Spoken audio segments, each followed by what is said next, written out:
بسم اللہ الرحمن الرحیم۔ ڈیئر اسٹوڈنٹس، آج کا کلاس ہے خلوی نظریے کی تشکیل اور تاریخ، history of the formulation of cell theory, کہ سیل تھیوری کی فارمولیشن اور تشکیل کیسے ہوئی۔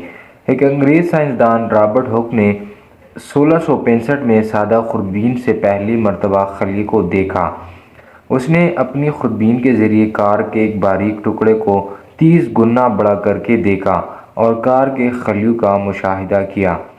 اسی زمانے میں ہالینڈ کے سائنسدان لیون ہک نے مزید طاقتور خوردبین بنائی جو کہ 300 گنا میگنیفیکیشن کر سکتی تھی۔ اس نے تالابی پانی کے نمونوں میں اپنی خوردبین کے ذریعے سے ہزاروں یک خلیہ جاندار تیرتے دیکھے۔ وہ پہلا آدمی تھا جس نے ان یک خلیہ جانداروں کو دیکھا۔ 18ویں صدی میں خوردبین کو مزید بہتر بنایا گیا۔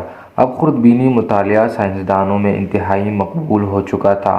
ڈونیل نے 1827 میں بہتر عدسے تیار کیے جو خوردبینی مطالعے کا بنیادی سبب بنے۔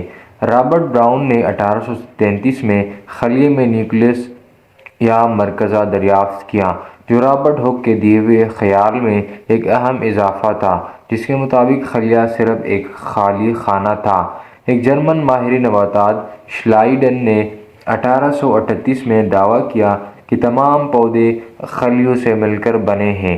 اگلے ہی سال 1839 میں ایک ماہر حیوانیات تھیوڈر شوان نے اس دعوے کی تصدیق کی اور ساتھ ہی بتایا کہ تمام جانور بھی خلیوں سے مل کر بنے ہیں۔ یہ خلیے پودوں کے خلیوں جیسے ہی ہے۔ یہ خلوی نظریے کا آغاز تھا۔ جان ایوج نیلس ٹاپرکائن نے 1840 میں محسوس کیا کہ خلیے میں موجود مواد خلوی دیوار کی طرح بے جان نہیں، لہٰذا اس نے اس مواد کو پروٹوپلازم کا نام دیا۔ بعد میں اس کے لیے خلوی مائع یعنی سائٹوپلازم کی اصطلاح استعمال کی جانے لگی۔ جرمن ماہر حیاتیات روڈولف ویرچو نے خلوی حیاتیات یعنی سیل بائیولوجی میں یہ کہہ کر بنیادی تبدیلی کر دی کہ خلیہ دوسرے خلیوں سے وجود میں آتا ہے۔ ویرچو نے جس بات کا اظہار کیا اس کے 20 سال بعد خلوی تقسیم کا عمل دریافت ہوا اور اس کو سچ ثابت کر دیا۔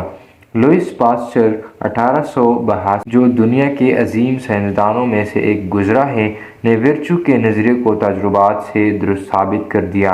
اس نے ثابت کیا کہ ایک خلیہ جاندار مثلاً بیکٹیریا پہلے سے موجود بیکٹیریا سے پیدا ہوتے ہیں۔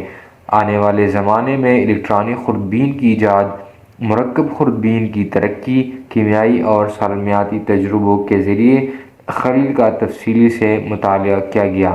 زندہ خلیے کو پہلی مرتبہ دیکھنے سے لے کر خلوی نظریے کی تشکیل تک تقریباً 2 صدیوں کی تحقیق کا فرما ہے۔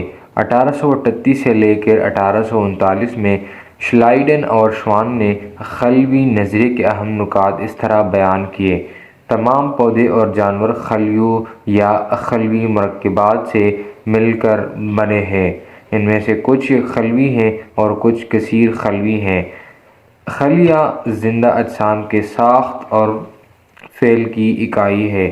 نئے خلیے پرانے خلیوں کی تقسیم سے وجود میں آتے ہیں۔